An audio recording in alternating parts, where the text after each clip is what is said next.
Hello students, welcome to CS edu hub. आज के इस वीडियो में हम बात करेंगे नेटवर्क एनालिसिस की। जी हाँ, नेटवर्क एनालिसिस एक इम्पॉर्टेंट चैप्टर है, इम्पॉर्टेंट यूनिट है। सबसे पहले बात करते हैं नेटवर्क एनालिसिस होता क्या है। आपने प्रोजेक्ट मैनेजमेंट के बारे में तो सुना होगा, आपने PERT, CPM इस टूल्स के बारे में भी सुना होगा। तो ये नेटवर्क एनालिसिस उसी से रिलेटेड। यूजुअली होता क्या है कि जब कोई ऑर्गेनाइजेशन बड़े बड़े प्रोजेक्ट्स अंडरटेक करती है तो उन प्रोजेक्ट्स को मैनेज करने के लिए उनकी एक्टिविटीज को समझना जरूरी है। प्रोजेक्ट्स के अंदर बहुत सारी एक्टिविटीज इंटरलिंक्ड होती है, मतलब एक एक्टिविटी दूसरे एक्टिविटी के ऊपर डिपेंड होती है। तो अगर इन एक्टिविटीज को अच्छी तरीके से समझा जाए तो प्रोजेक्ट को मैनेज करना आसान होता है। और उसे समझने के लिए प्रोजेक्ट की सारी एक्टिविटीज को एक फ्लो चार्ट के तरीके से ड्रॉ किया जाता है, जिसे हम नेटवर्क डायग्राम कहते हैं। तो आज के इस वीडियो में हम सीखेंगे नेटवर्क डायग्राम ड्रॉ कैसे करते हैं और नेटवर्क डायग्राम के सारे कंपोनेंट्स क्या क्या होते हैं। तो शुरू करते हैं। आपके सामने यहां पर एक क्वेश्चन है, ठीक है। हमारे पास डेटा है कि हमारे पास ए से लेकर जी तक बहुत सारी एक्टिविटीज इन्वॉल्व, ठीक है। अब उसके साथ साथ हमें पता है कि एक्टिविटी की प्रीसीडिंग एक्टिविटी कौन सी है और एक्टिविटी का ड्यूरेशन क्या है। तो हमारे पास 3 कॉलम्स है, activity, preceding activity and activity का ड्यूरेशन। यूजिंग दिस हमें नेटवर्क डायग्राम ड्रॉ करना है। But before we start, let's first understand network diagram के कंपोनेंट्स क्या क्या होते हैं। सबसे पहले जब आप नेटवर्क डायग्राम ड्रॉ करते हो तो नेटवर्क डायग्राम रिप्रेजेंट करने के लिए 3 इंपॉर्टेंट कंपोनेंट्स होते हैं। सबसे पहले एक एरो। एरो के साथ साथ एरो के हेड में एंड एरो के टेल में, tail and head 2 circle required होते हैं। तो एक सर्कल टेल की तरफ, एक सर्कल एरो के हेड की तरफ और एरो, ऐसे 3 कंपोनेंट हर एक्टिविटी में इन्वॉल्व होते हैं, ठीक है। सो ये जो सर्कल है ये एक्टिविटी का स्टार्ट इवेंट। सर्कल को इवेंट कहा जाता है, इवेंट। तो जो टेल की तरफ जो सर्कल है उसे कहते हैं स्टार्ट इवेंट एंड जो हेड की तरफ है उसे एंड या फिर फिनिश।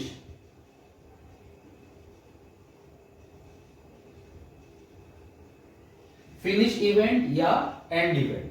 मतलब क्या है, एक्टिविटी यहां पर स्टार्ट हुई और यहां पर फिनिश हुई तो एक एक्टिविटी कंप्लीट हो गई, ठीक है। सो एक्टिविटी का जो नाम होता है उसे एक्टिविटी के ऊपर डिनोट किया जाता है। जैसे अगर ये एक्टिविटी ए है तो इसका नाम यहां पर डिनोट होगा। एक्टिविटी का जो ड्यूरेशन होता है, जैसे यहां पर एक्टिविटी ए का ड्यूरेशन है 3, तो ड्यूरेशन हम एरो के नीचे लिखते हैं सो दैट हमें कोई क्लटर नहीं लगता और डेटा क्लियर दिखता है, ठीक है। सो ये हो गया एक्टिविटी ए का स्टार्ट इवेंट, ये हो गया एक्टिविटी ए का फिनिश इवेंट, ठीक है। सो हर एक्टिविटी में आपको ये 3 कंपोनेंट देखने मिलेंगे। इंपॉर्टेंट बात, यहां पर एरो क्यों है, क्योंकि एरो डायरेक्शन इंडिकेट करता है, मतलब एक्टिविटी किस फ्लो में जा रही है, कहां से स्टार्ट हो रही है, कहां पर खत्म हो रही है, ये एरो की वजह से समझता है। अगर ये एरो उल्टा होता तो फिर एक्टिविटी यहां से यहां पर जा रही है, ठीक है। बट हमेशा कुछ चीजें याद रखना, मतलब नेटवर्क डायग्राम ड्रॉ करने के लिए कुछ रूल्स है। हमेशा आप जो भी नेटवर्क डायग्राम ड्रॉ करोगे उसका flow from left to right होना चाहिए। एक्टिविटीज कभी भी राइट टू लेफ्ट फ्लो नहीं करेंगे। तो ये सबसे इंपॉर्टेंट रूल है कि हमेशा लेफ्ट में एक्टिविटी स्टार्ट होगी, राइट में एक्टिविटी खत्म होगी। इतना ही नहीं, आपका पूरा जो नेटवर्क डायग्राम है, पूरा का पूरा नेटवर्क डायग्राम लेफ्ट में स्टार्ट होगा एंड राइट में खत्म होगा। इसके बीच में वो ऊपर नीचे जा सकता है according to the flow, but वो फिनिश राइट की तरफ होगा। दूसरी इंपॉर्टेंट बात, एक्टिविटीज जब आप ड्रॉ करते हो तो एक तो है लेफ्ट टू राइट, दूसरा है वो हमेशा स्ट्रेट लाइन होगा। मतलब एक्टिविटीज कभी भी कर्व से डिनोट नहीं होगी, वो हमेशा एक स्ट्रेट एरो से ही डिनोट होगा। दूसरी इंपॉर्टेंट बात, हर प्रोजेक्ट का जो नेटवर्क डायग्राम बनेगा उसमें स्टार्ट इवेंट एक होगा और पूरा प्रोजेक्ट खत्म होने के बाद एंड में इवेंट एक होगा। ये सारी बातें हम डिटेल में डिस्कस करेंगे जब हम इस क्वेश्चन का नेटवर्क डायग्राम ड्रॉ करेंगे। बट ये बेसिक चीजें याद रखना, एक्टिविटी या पूरा का पूरा network diagram left to right flow होना चाहिए। तो ये हो गया एक्टिविटीज के कंपोनेंट्स के बारे में। अब एक्टिविटीज आर इंटरलिंक्ड, मतलब वो एक दूसरे के साथ उनका कुछ रिलेशन होता है और वो रिलेशन हमें इस नेटवर्क डायग्राम में रिफ्लेक्ट करना है। अगर वो रिफ्लेक्ट ही नहीं होगा तो फिर वो रिलेशन नेटवर्क डायग्राम से समझ में नहीं आएगा, फिर नेटवर्क डायग्राम का यूज ही नहीं है। तो इसीलिए हमें जो क्वेश्चन में रिलेशन बताया है एक्टिविटी का, वो नेटवर्क डायग्राम में रिफ्लेक्ट करना है। ठीक है, सो ये हो गया एक्टिविटी के बारे में।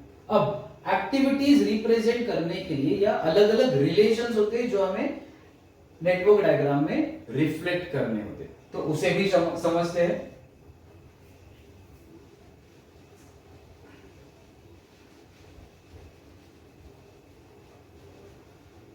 अब आपको इतना तो पता है कि एक्टिविटीज इंटरलिंक्ड होती है, एक दूसरे के ऊपर डिपेंड करती है। ठीक है, सो आप जब भी एक्टिविटी ड्रॉ करते हो, सपोज ये आपकी एक्टिविटी ए हो गई।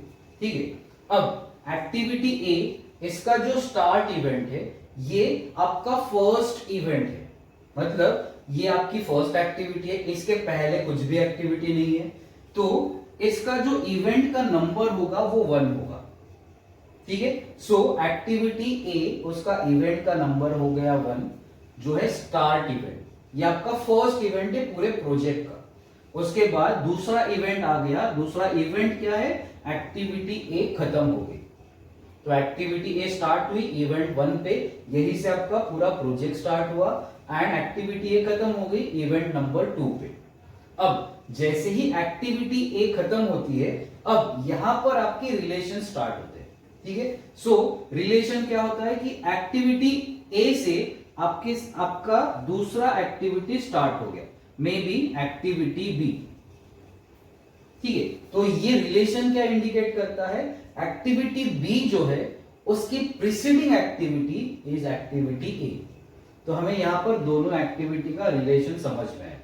एक्टिविटी बी डिपेंड करती है एक्टिविटी ए पर, अगर एक्टिविटी ए खत्म नहीं हुई तो आपकी एक्टिविटी बी स्टार्ट नहीं हो सकती। ठीक है, सो अब ये इवेंट का जो सीक्वेंस है, सीरियल नंबर है, वो कंटिन्यू होता जाएगा। तो अगर एक्टिविटी ए 1 2, तो बी का जो एंड है वो होगा 3। ठीक है, अब और एक बात, इंपॉर्टेंट बात है, आपका ये जो इवेंट नंबर है, आप देखना जो नंबर एरो की तरफ है, मतलब एरो का हेड की तरफ है, वो greater than the event number of tail event, मतलब हमेशा ये ग्रेटर देन होगा। 2 is greater than 1, 3 is greater than 2। तो हमेशा ये याद रखना, head event number is always greater than tail event number. तो ये सीक्वेंस इंडिकेट करता है कि हम लेफ्ट से स्टार्ट हो रहे हैं और राइट में जा रहे हैं, फ्लो 1 से लेकर 2, 2 से लेकर 3 इस डायरेक्शन में जा रहा है। तो इसीलिए हमेशा जब आप एक्टिविटीज के इवेंट को नंबर दोगे तो याद रखना जो इवेंट का नंबर, इवेंट एरो के हेड की तरफ है वो बड़ा होना चाहिए और टेल की तरफ का नंबर छोटा होना चाहिए। ठीक है, ये इंपॉर्टेंट बात है। अब activity B is dependent on activity A, activity A is preceding activity of B। ठीक है, इतना हमें समझ में आया। अब अलग अलग तरीके से रिलेशन बन सकते हैं, जैसे एक्टिविटी B जो है उसके बाद आपके 3 अलग अलग एक्टिविटी स्टार्ट हो गए।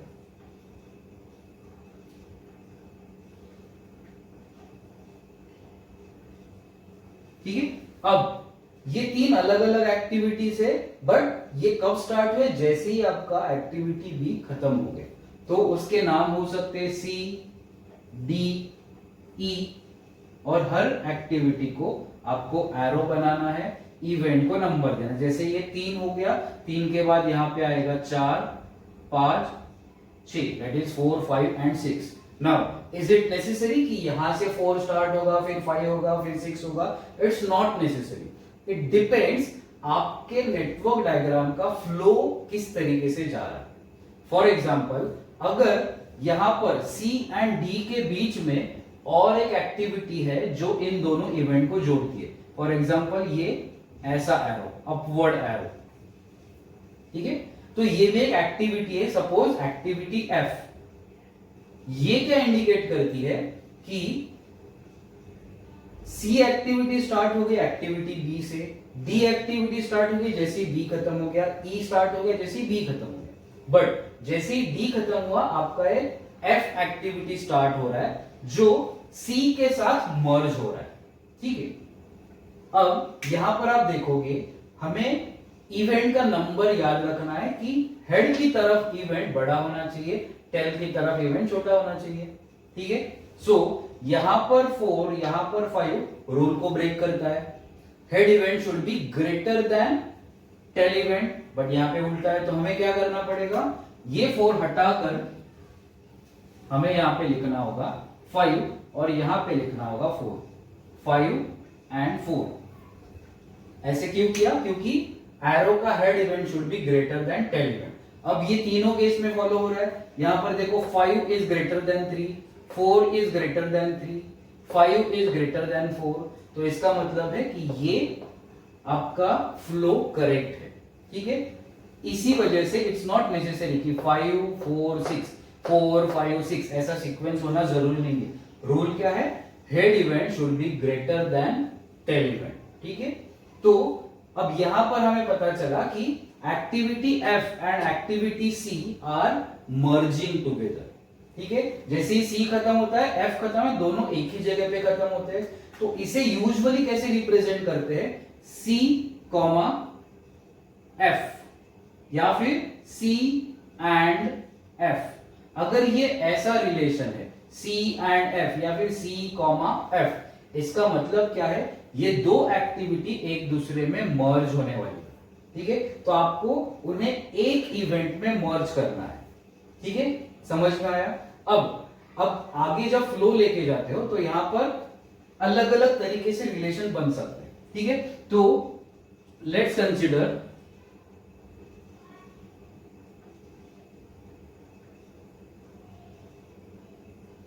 अब यहां पे क्या हो रहा है, आपका जैसे ही सी खत्म होता है, सी से नया एक्टिविटी स्टार्ट नहीं हो पा रहा है। रीजन क्या है? सी एंड एफ दोनों जब मर्ज होगा, दो एक्टिविटी एक साथ खत्म हो जाएगा, उसके बाद ही आपका नया एक्टिविटी स्टार्ट होगा जो है जी। ये एक फिक्टिशियस एग्जांपल है, this is not the solution for this, ठीक है। ये एक अलग एग्जांपल है, ये अलग एग्जांपल है। I am just explaining activities के रिलेशंस कैसे होते हैं, ठीक है। इस क्वेश्चन को हम बाद में सॉल्व करेंगे। तो जी कैसे बना है? यहां पर सी एंड एफ से जी बना है। तो यहां पर देखो, अगर मैं एक्टिविटी जी को रिप्रेजेंट करना है तो how I will write C and F, C comma F, ठीक है। तो जी सी एंड एफ से स्टार्ट हुआ, जैसे ही आपका डी खत्म हुआ, आपका नया activity H and then I, ठीक है। सो आपका लास्ट इवेंट क्या है? 5, 4, 5, 6। नाउ दिस इज 7, ठीक है। सो अब इस डायग्राम से हमें क्या क्या रूल्स समझने वो देखो। सबसे पहले आपका स्टार्टिंग इवेंट एक होना चाहिए, मतलब वो एक मतलब not one number, one circle, ठीक है। एक सर्कल से स्टार्ट होना चाहिए and it should finish with one circle, ठीक है। सो लास्ट में आपका जो प्रोजेक्ट खत्म हुआ वो एक सर्कल पे खत्म हुआ है। आपका कभी भी ऐसे ओपन एरो में या ओपन सर्कल में खत्म नहीं होगा, ठीक है। This is not a complete project. Reason क्या है? क्योंकि आपका एंड में एक ही सर्कल होना चाहिए। यहां पर दो दो सर्कल बचे हैं, ठीक है। तो इस केस में सपोज ये एक्टिविटी इवेंट का नंबर है 8, तो उस केस में हमें इन्हें डमी एक्टिविटी से जोड़ना होगा। तो ये डमी एक्टिविटी भी होती है। Dummy activity is denoted by a dotted arrow. Dotted line का एरो बनाओगे that indicates dummy activity, and dummy activity का जो ड्यूरेशन होता है वो हमेशा 0 होता है। डमी एक्टिविटी को जो आप नाम दोगे वो x1, x2, x3 ऐसे नाम दोगे, ठीक है। सो ये डमी है x1 जिसका ड्यूरेशन है 0 एंड वो है आपका लास्ट इवेंट दैट इज 8, ठीक है। ये किस सिचुएशन में बनाना है हम डिस्कस करते हैं, ठीक है। तो सबसे पहले जहां से मल्टीपल एक्टिविटी स्टार्ट होती है, जैसे इवेंट नंबर 3, यहां से 3 एक्टिविटी एक साथ स्टार्ट हुए, इसे कहते हैं burst event. Activities are bursting out, ठीक है। जहां पर एक से ज्यादा एक्टिविटी एक साथ मर्ज होती है उसे कहते हैं मर्ज इवेंट। तो 7 इज अ मर्ज इवेंट, ठीक है। अब एक्टिविटीज मर्ज कब हो सकती है, कब नहीं हो सकती है, ठीक है। अगर एक्टिविटी का ओरिजिन डिफरेंट है तो ही वो मर्ज हो सकती है, ठीक है। अगर एक्टिविटी का ओरिजिन सेम है तो वो मर्ज नहीं हो सकते। जैसे इस केस में ये एक्टिविटी I एंड ये एक्टिविटी J, ठीक है। I एंड J दोनों का ओरिजिन इज सेम 6, एक ही जगह से स्टार्ट हुआ है, तो वो एक दूसरे में मर्ज नहीं हो सकते, इसीलिए हमें डमी इंट्रोड्यूस करना पड़ा, ठीक है। तो याद रखना इवेंट मर्ज, एक्टिविटी मर्ज कब नहीं हो सकती, जब उसका ओरिजिन एक हो। अगर उसका ओरिजिन अलग अलग हो तो activities can be merge together if required, ठीक है। सो ये हो गया आपका बर्स्ट इवेंट।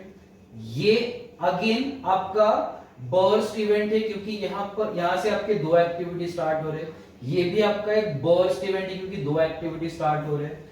ये आपका मर्ज इवेंट है क्योंकि एक से ज्यादा एक्टिविटी, 3 एक्टिविटी मर्ज हो रहे हैं। ये भी मर्ज इवेंट है क्योंकि 2 एक्टिविटीज मर्ज हो रहे हैं, ठीक है। तो रूल क्या है, लेफ्ट से राइट स्टार्ट होना है। एरो का डायरेक्शन आपको समझ में आया। एंड में आपका एक ही सर्कल होना चाहिए, दैट इज लास्ट का नंबर 8। यहां पर आपका प्रोजेक्ट खत्म हो गया, ठीक है।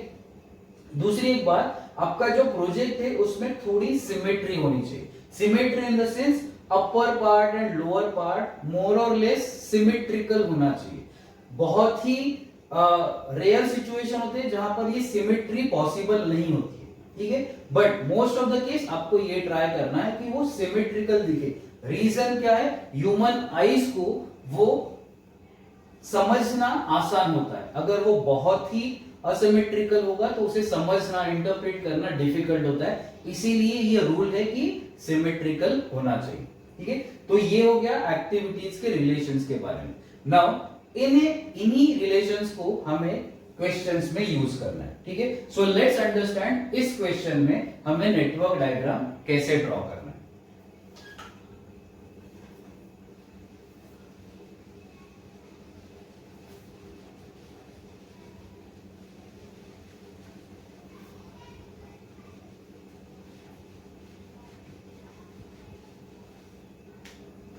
अब एग्जाम के लिए एक प्रो टिप है, जब भी आप नेटवर्क डायग्राम ड्रॉ करो, आपके सामने ये क्वेश्चन है, आप डायरेक्टली फेयर डायग्राम नहीं बनाओगे।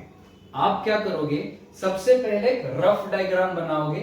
रफ डायग्राम आपको क्लियर समझ में आ गया, उसे रेफर करके फिर आप फेयर बनाओगे। रीजन क्या है, जब आप नेटवर्क डायग्राम बनाना स्टार्ट करोगे यू विल रियलाइज कि ये रिलेशन पॉसिबल नहीं है।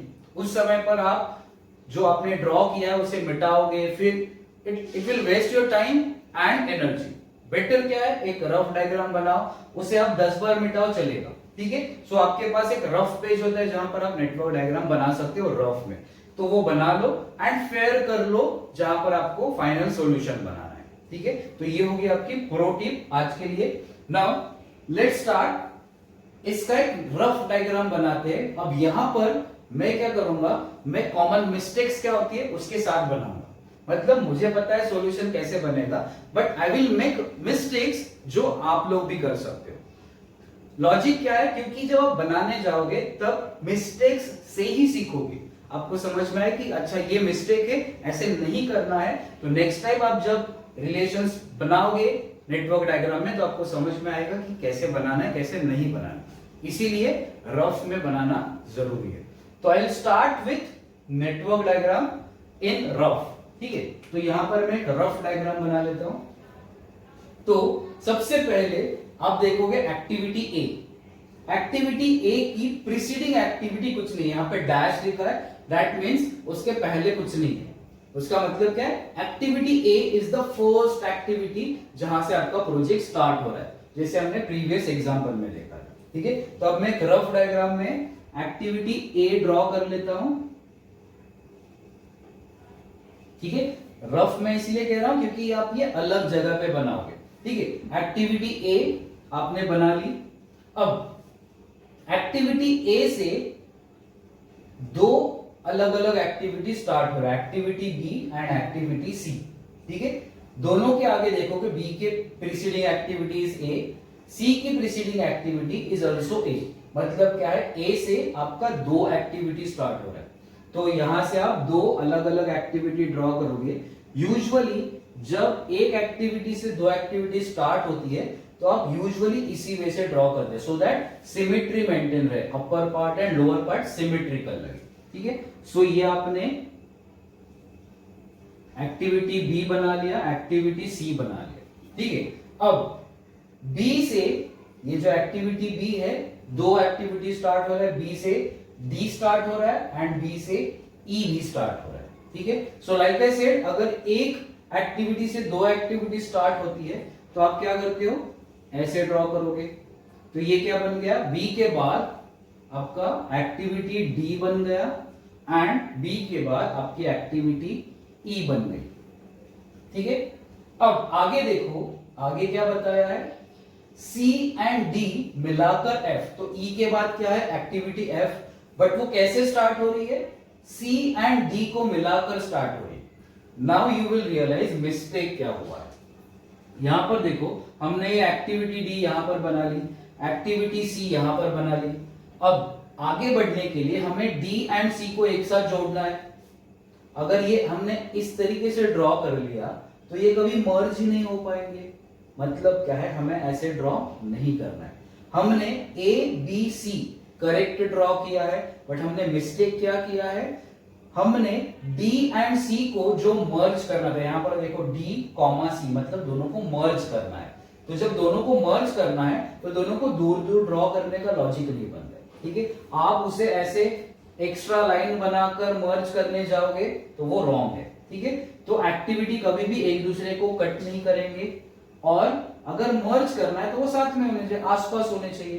तो इसीलिए ये हो गया हमारा फर्स्ट मिस्टेक। क्या, जब डी एंड सी को मर्ज करना है हमने उन्हें दूर दूर ड्रॉ कर लिया। ठीक है, सो लेट्स रेक्टिफाई दिस।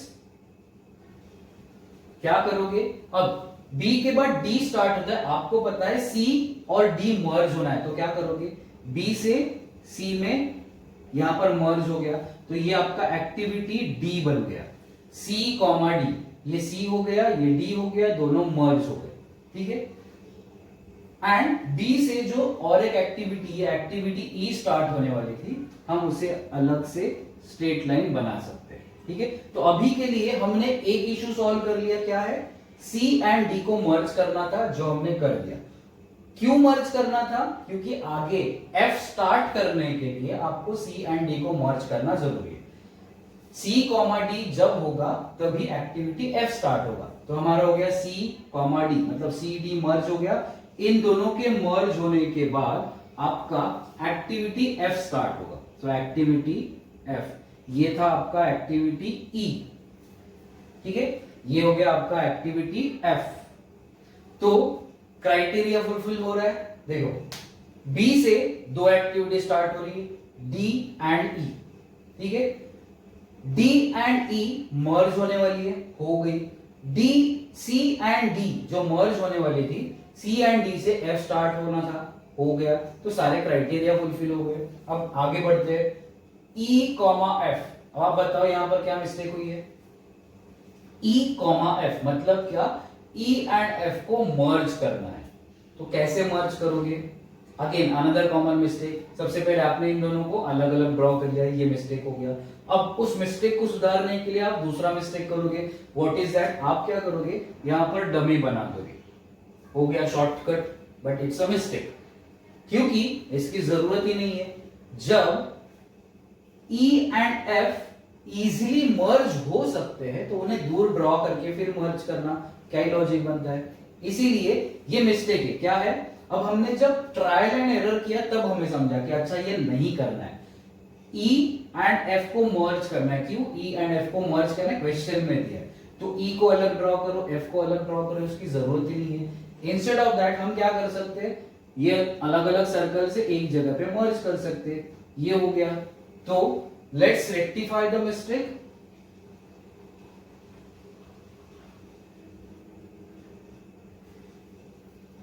तो क्या करेंगे, बी से एक्टिविटी ई स्टार्ट हो रहा है एंड सी एंड डी मिलाकर F, and E and F should merge together.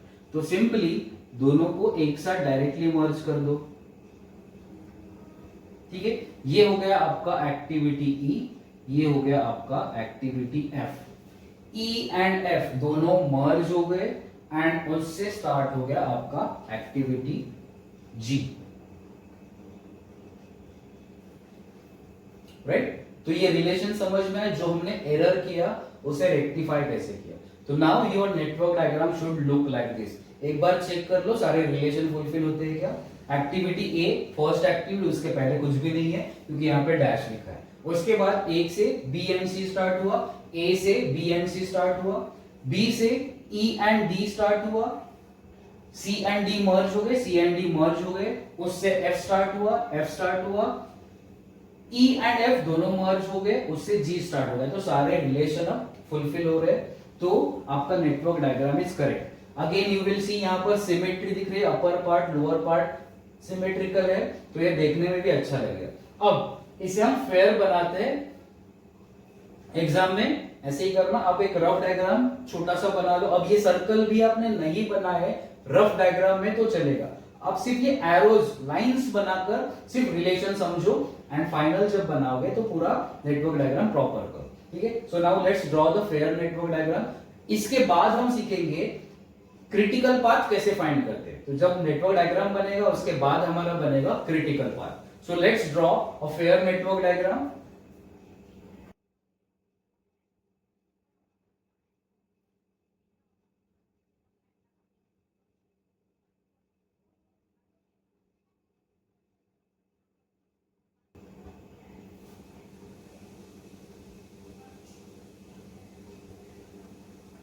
तो नंबर्स देते हैं, नंबर्स 1 2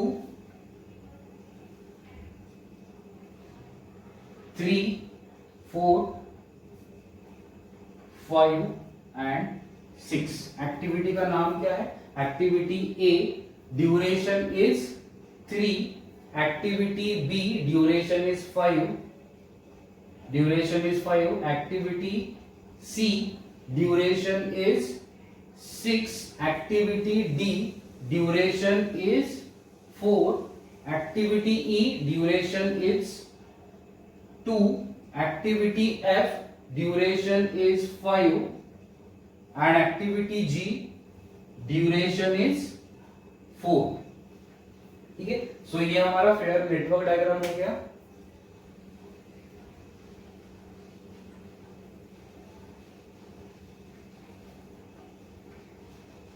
अब इस नेटवर्क डायग्राम में हम क्रिटिकल पाथ को आइडेंटिफाई करेंगे। Now how to identify the critical path. Critical path find करने के लिए हमें सबसे पहले क्या करना है, पाथ कौन से पॉसिबल है उन पाथ्स को आइडेंटिफाई। पाथ मतलब आप किस फ्लो में, किस डायरेक्शन में जा सकते हो, किस पाथ से स्टार्ट से लेकर एंड तक जा सकते हो, कितने पॉसिबल पाथ से। हर पाथ का टोटल ड्यूरेशन कैलकुलेट करोगे, जिसका ड्यूरेशन सबसे ज्यादा है वो हो गया आपका critical path. So let's write आपके पाथ कौन से पॉसिबल है। तो फर्स्ट ए से स्टार्ट किया, ए से आप जाओगे बी में। आपको करना क्या है, एरो का डायरेक्शन फॉलो करना है, एरो के डायरेक्शन के बगैर आप नहीं जाओगे। तो ए से स्टार्ट किया, फिर बी में गए, सो ए के बाद बी, बी के बाद आपके पास दो ऑप्शन है, आप डी में जा सकते हो, ई में जा सकते हो, ठीक है। सो अभी के लिए हम ई को कंसीडर करते हैं। ई के बाद जी, ये आपका फर्स्ट पाथ हो गया। सेकेंड पाथ ए से बी, बी से डी, डी से एफ, एफ से जी, ये हो गया second. Third one A, after that C, then F, then G, ये हो गया आपका third part. Now remember, C के बाद हम डी में नहीं जा सकते क्योंकि एरो का डायरेक्शन इज डाउनवर्ड, तो हम उल्टा नहीं जा सकते। इसीलिए सी के बाद एक ही रास्ता था हमारे पास, एफ का, ठीक है। तो तीन पाथ है, अब तीनों का टोटल ड्यूरेशन कैलकुलेट करना है। हाउ टू डू दैट, यहां पर हमने ड्यूरेशन लिखा है, उसका टोटल करते जाना है, ठीक है। So a plus B plus E plus G, a 3 plus 5 is 8, 8 plus 2 is 10, 10 plus 4 is 14। So it is nothing but, यहां पर मैं लिख देता हूं 3 plus 5 plus 2 plus 4, that is equal to 14. Second path, A is 3 plus B, B is 5 plus D, D is 4 plus F, F is 5 plus G is 4. So it is 8 plus 4 12, 12 plus 5 17, 18, 19, 20, 21. So second path duration is 21, and third path A plus C, that is 3 plus 6 plus 5 plus 4. So it is 18, right? 3 plus 6 plus 5 plus 4 is 18. सो आपके पास तीन path हो गए, एक का duration है 14, दूसरे का है 21, थर्ड का है 18, ठीक है। अब तीनों में the one that has highest duration is called as critical path. अब हाईएस्ट ड्यूरेशन इज 21, तो उसे हमने बॉक्स बना दिया, ठीक है। दिस इंडिकेट्स कि ये है आपका क्रिटिकल पाथ, ठीक है। अब समझ में आ गया, जिसका टोटल ड्यूरेशन ज्यादा है वो है आपका क्रिटिकल पाथ। सो CMP, CMP इसका मतलब क्या है, क्रिटिकल पाथ मेथड। तो क्रिटिकल पाथ मेथड में आपको क्रिटिकल पाथ को आइडेंटिफाई करना है, वो हमने कर लिया, ठीक है। अब इस पाथ को हमें नेटवर्क डायग्राम में भी रिप्रेजेंट करना है। तो हाउ टू डू दैट, आप क्या कर सकते हो कि इस नेटवर्क डायग्राम में जो एरोज है उन्हें हाईलाइट करना है, ठीक है। तो आप ऐसे कट करते जाओ एरो को, एक रेलवे ट्रैक जैसे, तो आपका ये एरो अलग दिखेगा दूसरे एरो से, दैट इंडिकेट्स कि ये क्रिटिकल पाथ है। तो ए के बाद बी, बी के बाद डी, डी के बाद एफ, एफ के बाद जी, ठीक है।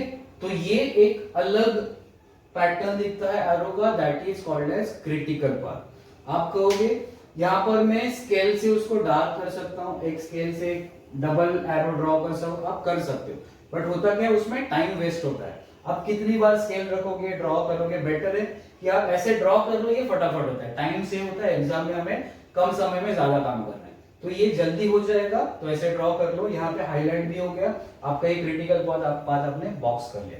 लेकिन यहां तक आपका सॉल्यूशन कंप्लीट नहीं होता है। यूजुअली जो क्वेश्चन होता है इसके आगे भी कुछ करना होता है। तो क्वेश्चन अलग अलग वे से होते हैं, जिसे अगर आप देखोगे network analysis 1, network analysis 2 and network analysis 3, इन तीन पार्ट में डिवाइड किया है।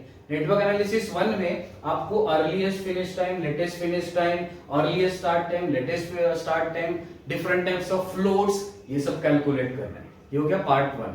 पार्ट 2 में आपको प्रोजेक्ट को क्रैश करना है। Crashing in the sense project की ड्यूरेशन को कम करना है। मतलब जैसे ये 21 है, उसे हम क्या जल्दी खत्म कर सकते हैं, कितने जल्दी खत्म कर सकते हैं, कितनी कॉस्ट में खत्म कर सकते हैं, ये सारे क्वेश्चंस का आंसर फाइंड करेंगे।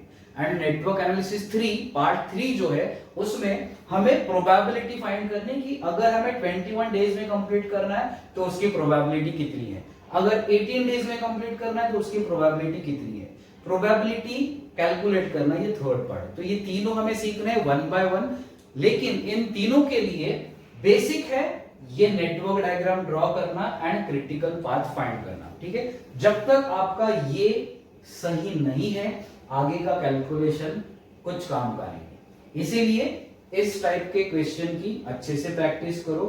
आप जितना प्रैक्टिस करोगे उतना आप इसमें मास्टर कर पाओगे। ठीक है, आप कहोगे सर ये देखने से समझ में नहीं आया, आएगा भी नहीं, जब तक आप खुद नहीं करोगे नहीं समझ में आएगा। ठीक है, सो ऐसे क्वेश्चंस देख लो, यू विल रियलाइज ऐसे 2-4 ही पैटर्न होते हैं जो बार बार पूछे जाते हैं। ठीक है, आप कहोगे सर इसमें अब डमी कैसे हमें समझ में आएगा, याद रखना डमी कब बनता है, जब कोई एक्टिविटीज मर्ज नहीं हो पाती लेकिन उनका मर्ज होना जरूरी है, तभी डमी बनेगा, अदरवाइज डमी की जरूरत नहीं है। अगर सब कुछ इजीली पॉसिबल है तो व्हाई टू इंट्रोड्यूस डमी।